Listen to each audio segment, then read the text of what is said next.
dari kelompok 5 yang beranggotakan Firlia Denada dengan NIM 032, Raisya Indriani dengan NIM 036, Salsa Dita dengan NIM 039.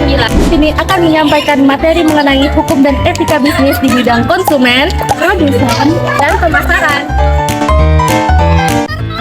Di sini kita akan membahas 8 subbab materi, yaitu masalah etis seputar konsumen, pengertian dan dasar hukum perlindungan konsumen, hak dan kewajiban konsumen dan pelaku usaha, perbuatan yang dilarang bagi pelaku usaha, penegakan hukum konsumen, kebebasan privasi konsumen, iklan dan dimensi etisnya, dan yang terakhir teori do care. Pertama, masalah etis seputar konsumen. Apa itu konsumen? konsumen merupakan pemangku kepentingan dalam sebuah bisnis. Tanpa konsumen, maka sebuah bisnis tidak dapat berjalan. Konsumen wajib mendapatkan perlakuan yang baik secara moral apabila sebuah perusahaan ingin mencapai keberhasilan. Terdapat 2 teori etika. Yang pertama yaitu utilitarianisme, perilaku yang mengutamakan nilai manfaat dan memprioritaskan kebutuhan di atas kesenangan pribadi. Sebagai contoh, seorang konsumen yang cenderung tidak jadi memesan barang apabila ongkos kirim mahal. Teori ini berpikir rasional dengan mengutamakan kebutuhan di atas keinginan atau want. Yang kedua ada teori hedonisme. Perilaku konsumtif sejalan dengan teori ini.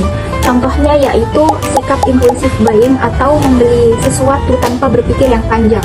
Seseorang beranggapan bahwa kesenangan materi merupakan tujuan utama dari hidup manusia. Perilaku ini dianggap kurang tepat karena dapat merugikan diri sendiri dan menyebabkan pemborosan. Kedua, pengertian dan dasar hukum perlindungan konsumen. Pengertian perlindungan konsumen. Segala upaya kepastian hukum dan perlindungan terhadap konsumen merupakan definisi dari perlindungan konsumen. Hal ini dilakukan agar masyarakat mengonsumsi barang yang aman dan tidak membahayakan. Dasar hukum perlindungan konsumen terdapat dalam Undang-Undang Nomor 8 Tahun 1999 tentang perlindungan konsumen yang berisikan menetapkan kewajiban dan tanggung jawab konsumen, kewajiban produsen, distributor, dan penjual untuk melindungi konsumen dari praktik bisnis yang merugikan. Selain itu, dalam undang-undang ini juga mengatur penyelesaian sengketa antara konsumen dan pelaku bisnis, serta pembentukan lembaga yang berkewajiban untuk menjaga kepentingan dan melindungi hak konsumen. Ketiga, hak dan kewajiban konsumen dan pelaku usaha. Hak-hak konsumen. Yang pertama, hak untuk merasa aman, nyaman, dan terjamin keselamatannya saat menggunakan suatu produk atau jasa. Yang kedua, hak untuk memilih suatu produk atau jasa sesuai dengan kondisi yang dijanjikan. Dan yang ketiga adalah hak untuk mendapatkan informasi yang akurat, jelas, dan jujur tentang suatu produk atau jasa. Kewajiban-kewajiban konsumen. Yang pertama adalah menjalankan prosedur penggunaan barang untuk menjaga keselamatan. Yang kedua adalah beritikat baik saat bertransaksi. Dan yang ketiga adalah melakukan pembayaran sesuai dengan kesepakatan yang telah disepakati. Hak-hak pelaku usaha. Yang pertama adalah menerima pembayaran sesuai dengan kesepakatan. Yang kedua adalah mendapatkan perlindungan hukum dari konsumen yang tidak beritikat baik. Dan yang ketiga adalah membela diri dengan cara yang wajar apabila menyelesaikan sengketa dengan konsumen. Kewajiban-kewajiban pelaku usaha. Yang pertama adalah beritikat baik dalam menjalankan usahanya. Yang kedua, memberikan informasi yang jelas, akurat, dan jujur tentang produknya. Dan yang ketiga yaitu memperlakukan konsumen dengan benar. Keempat, perbuatan yang dilarang bagi pelaku usaha. Undang-Undang Nomor 8 Tahun 1999 Pasal 8 hingga Pasal 17 mengatur larangan terhadap pelaku usaha dalam berbagai aspek kegiatan bisnis. Yang pertama, larangan dalam memproduksi atau memperdagangkan, seperti memproduksi atau memperdagangkan barang atau jasa yang tidak memenuhi standar yang diwajibkan oleh regulasi hukum. Yang kedua, larangan dalam menawarkan atau mempromosikan, seperti menawarkan atau mempromosikan barang atau jasa secara tidak benar dengan memberikan kesan bahwa barang tersebut telah memiliki potongan harga. Yang ketiga, larangan dalam penjualan secara obral atau lelang, seperti penjualan dengan menyatakan barang telah memenuhi standar tertentu atau tidak memiliki cacat tersembunyi.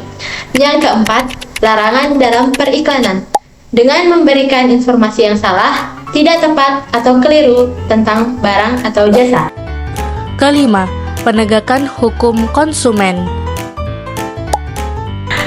Penegakan hukum konsumen. Yang pertama, undang-undang seperti Undang-Undang Nomor 8 Tahun 1999 tentang Perlindungan Konsumen. Yang kedua, Badan Penyelesaian Sengketa Konsumen (BPSK), yaitu lembaga yang membantu konsumen dan pembisnis dalam menyelesaikan sengketa. Yang ketiga, peraturan dan keputusan Pemerintah Republik Indonesia seperti PP Nomor 57 Tahun 2001 tanggal 21 Juli tentang Badan Perlindungan Konsumen Nasional. Yang keempat, keputusan Menteri Perindustrian dan Perdagangan Republik Indonesia seperti Nomor 302 /MPP/Cap/10/2001 tentang pendaftaran lembaga perlindungan konsumen swadaya masyarakat. Yang kelima, surat edaran Direktur Jenderal Perdagangan Dalam Negeri seperti Nomor 235/DJPDR/7/2001 tentang penanganan pengaduan konsumen. Keenam, kebebasan privasi konsumen. Beberapa upaya yang dapat dilakukan untuk melindungi privasi konsumen. Yang pertama, menerapkan kebijakan organisasi untuk melindungi data konsumen. Yang kedua, enkripsi data. Yang ketiga, adanya autentikasi dan otorisasi. Yang keempat, teknologi untuk melindungi data konsumen. Dan yang kelima, data konsumen dan hukum. Ketujuh, iklan dan dimensi etisnya. Pengertian iklan. Iklan merupakan salah satu bentuk pesan promosi barang, jasa, produk jadi, tempat usaha, dan ide yang disampaikan melalui media dengan biaya sponsor dan ditunjukkan kepada sebagian besar masyarakat. Contohnya seperti promosi meja baru, kantor pos, restoran, desain grafis, dan lain-lain. Fungsi periklanan. Iklan memiliki dua fungsi. Yang pertama, sebagai pemberi informasi. Ini bertujuan agar pembeli dapat mengetahui produk tersebut dan akhirnya memutuskan untuk membeli produk tersebut. Fungsi iklan yang kedua yaitu iklan sebagai pembentuk opini atau pendapat umum. Nah, seperti yang kita ketahui, iklan merupakan media promosi yang digunakan untuk menggiring konsumen untuk memilih produk tersebut. Nah, biasanya iklan ini menunjukkan model yang manipulatif, persuasif, dan tendensius dengan maksud menggiring konsumen untuk memilih produk tersebut. Beberapa persoalan etis periklanan. Yang pertama, merongrong ekonomi dan kebebasan manusia. Yang kedua, menciptakan kebutuhan manusia dengan akibat manusia modern menjadi konsumtif. Yang ketiga, membentuk dan menentukan identitas dan citra manusia modern. Yang keempat, merongrong rasa keadilan sosial masyarakat. Prinsip dalam iklan. Yang pertama, iklan tidak boleh menyampaikan informasi yang palsu dengan maksud memperdaya konsumen. Yang kedua, iklan wajib menyampaikan semua informasi tentang produk tertentu, contoh, menyangkut keamanan dan keselamatan. Yang ketiga, iklan tidak boleh mengarah pada pemaksaan, contoh, kasar dan terang-terangan. Yang keempat, iklan tidak boleh mengarah pada tindakan yang bertentangan dengan moralitas, contoh, iklan yang mengandung kekerasan, penipuan, pelecehan seksual, dan lain-lain. Makna etis menipu dalam iklan. Fungsi iklan pada akhirnya adalah membentuk citra sebuah produk dan perusahaan di mata masyarakat. Dan citra ini terbentuk oleh kesesuaian antara kenyataan sebuah produk yang diiklankan dengan informasi yang disampaikan dalam iklan. Prinsip etika bisnis yang paling relevan dalam hal ini adalah kejujuran. Dengan demikian, iklan yang membuat pernyataan salah atau tidak benar dengan maksud memperdaya konsumen adalah sebuah tipuan. Kedelapan, teori Duker. Teori Duker. Doktrin atau prinsip ini menyatakan pelaku usaha mempunyai kewajiban untuk berhati-hati dalam memproduksi dan menyalurkan produk, baik barang, atau jasa. Selama pelaku usaha berhati-hati dengan produknya, maka pelaku usaha tidak dapat dipersalahkan. Prinsip ini sejalan dengan aturan perbuatan yang dilarang bagi pelaku usaha, yaitu pasal 8 sampai pasal 17 Undang-Undang Nomor 8 Tahun 1999 tentang perlindungan konsumen. Teori Duker juga dapat dikatakan sebagai tugas untuk memberikan perhatian.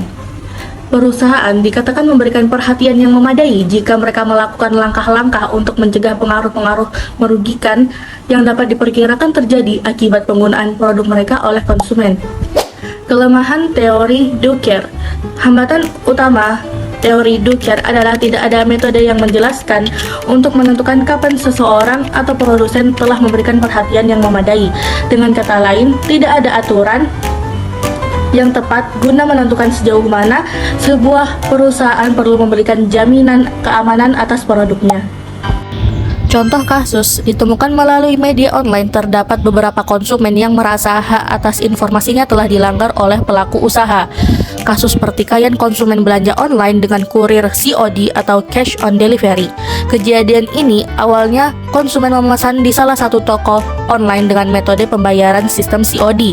Pada saat barang sudah sampai, nyatanya tidak sesuai dengan keterangan yang diiklankan oleh penjual. Akibatnya, konsumen enggan untuk membayar kepada kurir COD, sehingga terjadilah pertikaian kedua belah pihak. Atas kasus tersebut tidak hanya merugikan pihak konsumen, melainkan pihak kurir COD juga mengalami kerugian. Sebenarnya, jika pihak konsumen ingin mengajukan komplain, seharusnya ditunjukkan kepada pihak toko online. Hal ini dikarenakan penjual memberikan informasi yang tidak sesuai dengan produk yang ditawarkan kepada konsumen. Kesimpulan yang dapat kita ambil yaitu konsumen adalah kunci bagi keberhasilan bisnis, sehingga perlindungan dan perlakuan yang baik terhadap mereka sangat penting. Konsumen berhak atas kenyamanan, informasi akurat, dan pilihan produk yang sesuai dengan yang dijanjikan, sementara pelaku usaha berhak atas pembayaran yang tepat dan perlindungan dari tindakan konsumen yang tidak baik. Dengan memadukan etika bisnis dan perlindungan konsumen, lingkungan bisnis yang adil dan bertanggung jawab dapat tercipta, yaitu mengutamakan kesejahteraan bersama. Sekian yang dapat kami sampaikan. Mohon maaf apabila ada kesalahan dan kekurangan. Semoga yang kami sampaikan dapat bermanfaat untuk teman-teman. Wassalamualaikum warahmatullahi wabarakatuh.